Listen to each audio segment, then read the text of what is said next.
Welcome back to Star or Shovelware, my name is Luke, and in today's review we're going to be taking a look at Zombie Watch on the Nintendo Switch. It's a zombie survival game with a top-down perspective where you get to play as one of the lucky few who have survived a world-ending virus, and now you must learn how to survive in the wilderness, scavenging and foraging for materials as you attempt to construct a base to defend against the Walking Dead. Now the Switch has no end of zombie games and I've already reviewed a few on the channel, but how does Zombie Watch compare to what is so far a lackluster lineup, and should you be spending your cash on it? Well, in this review I aim to answer that question, so hit that like button, subscribe to stay up to date with all my latest content, and let's get into it.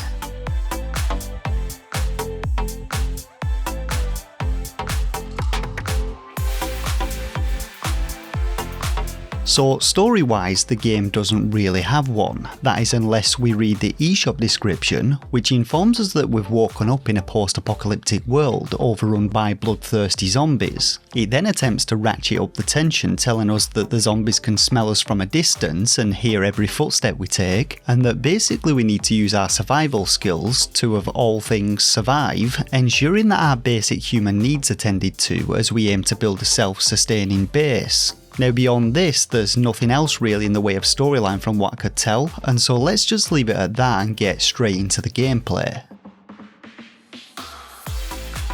So upon starting the game, I was immediately greeted by a blurry textured main menu and an on-screen cursor, which I later found out was thanks to the game having been ported from Steam, and in my experience neither of these have ever boded well for a game, especially not cursor-based menu systems, which in my opinion should solely be reserved for real-time strategy games and point-and-click adventures. After getting into the game proper, I then found myself in what appeared to be my home base, and a shady looking character nearby told me to find some sticks for him, and so without questioning this, off I popped to do a bit of foraging. Now if you've ever played any of those free to play zombie survival games on mobile app stores, you'll pretty much know what to expect when it comes to Zombie Watch, and the basic premise of its gameplay sees you heading out from your home base, salvaging materials from various sources, and using said materials to craft equipment and construct upgrades for your base. After returning to Shady McShady with a bunch of sticks, my first real foray out into the wilderness had me hunting down 5 zombies for no apparent reason, and so I decided to explore the map a little to see what I could find.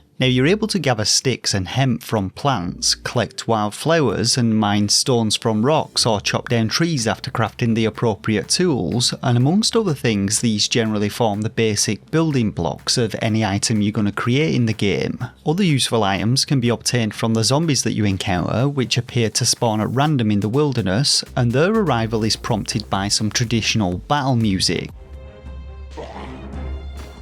which actually makes a pleasant change from an otherwise silent game void of any ambient sound or music. Now the zombies themselves come in several varieties, from your standard shuffling zombies to those equipped with torches, pitchforks, machetes and axes, and combat in the game comes in 2 forms, those being melee and ranged. Melee combat simply requires you to hit the ZR button to attack zombies, be that with a weapon or your bare fists, while ranged combat actually requires you to hold the ZL button and aim with the right thumbstick before pulling the trigger to pop off a few shots. So far as the actual weapons go, there is some decent variety with the usual plethora of bladed and blunt melee weapons, but in my time spent playing I was only able to obtain a pistol as one of the Shady Dude's quest rewards, and although it allowed me to kill zombies at a distance, its damage output was pretty pathetic, and so most of the time I just got up close and personal with my baseball bat. Now I spent quite a while exploring the starter area, salvaging a bunch of different materials from cars, crates and dead enemies, and throughout this time I managed to gain enough XP from killing zombies to level up a couple of times, and each time I did I was rewarded with a skill point to spend in one of 3 talent trees, those being offensive, defensive and support.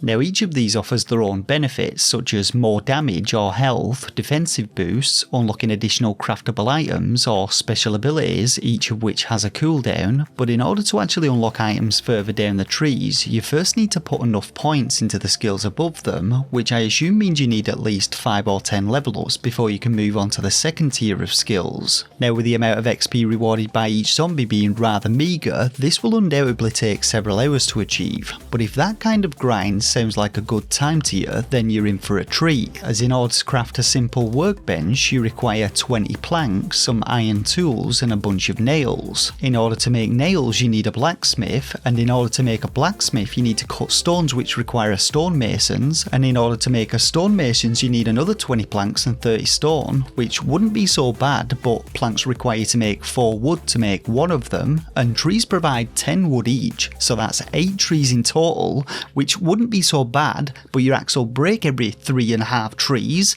and presumably so will your pickaxe when mining. So yeah, when it comes down to it, the game is essentially one big grind. Now the game does have a bunch of different areas for you to visit, though for some reason you need to be the appropriate level to get into them, and each of these does have reasonably sized maps and a few different enemy types for you to find, though the AI of all of the enemies is actually pretty terrible. There's also a shop where you can sell your junk for cash and buy armour and other types of equipment, but if you get unlucky like me, then the game will go tits on you and you'll get stuck on the loading screen, and then you'll lose all of the progress since your last save. Now a couple of final things to mention about the game are firstly the hunger and water meters, which you must keep topped up by eating and drinking several times a day to avoid perishing from malnutrition, and an hourly countdown timer which forcibly teleports you back to the starter zone in order to defend your base against a wave of zombies. Now if you fail to do so, then it's game over again and you'll have to start over from your last save, but here is the issue with this one. A few of the faster moving zombies will arrive pretty quickly, but then you'll have to wait at least 10 minutes for Shuffling Karen and Co to arrive before you can kill them all off and continue on your way, because access to any other area is completely locked out until you do so. Now in total I played Zombie Watch for about an hour and a half, or going by the in-game timer about a day and a half, and to be quite honest, that was more than enough for me to conclude that Zombie Watch is A, not a good zombie game, and B, not a good survival game. As I mentioned at the start, it feels very much like a cheap mobile game, and while it functions reasonably well, bar the poor enemy AI, bugs and lack of anything interesting to do beyond a few quests and random events, it puts a heavy emphasis on grinding for XP and crafting materials and very little else. With a price point of around 11 quid, it's also not the cheapest zombie game on the market, and while its multiple areas may contain enough content to justify this price tag, I could barely muster the patience to play through one of them, let alone 4 or 5. So there's very little to say when it comes to the graphics and audio with this one. Visually the game looks like a mobile port with its low resolution textures and mostly featureless environments, and its only real saving grace is that it performs pretty well on the Nintendo Switch, and I never experienced any frame rate issues. Audio wise, like I said before, the game is absent of music outside of the singular battle theme which plays whenever you encounter zombies, and the sound effects are all pretty standard, though the drinking sound effect does sound like it was recorded by the developer themselves with a desktop microphone.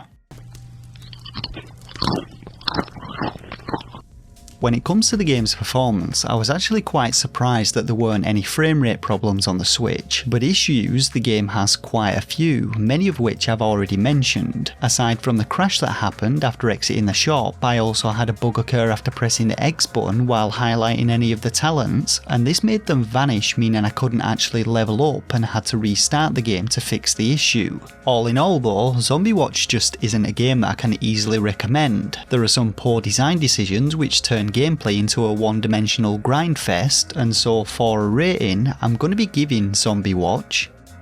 2 out of 5 stars. If you're looking for a quality zombie game on the Nintendo Switch, then I recommend looking elsewhere. Zombie Watch is still very much a playable title, but the question here is, do you really want to?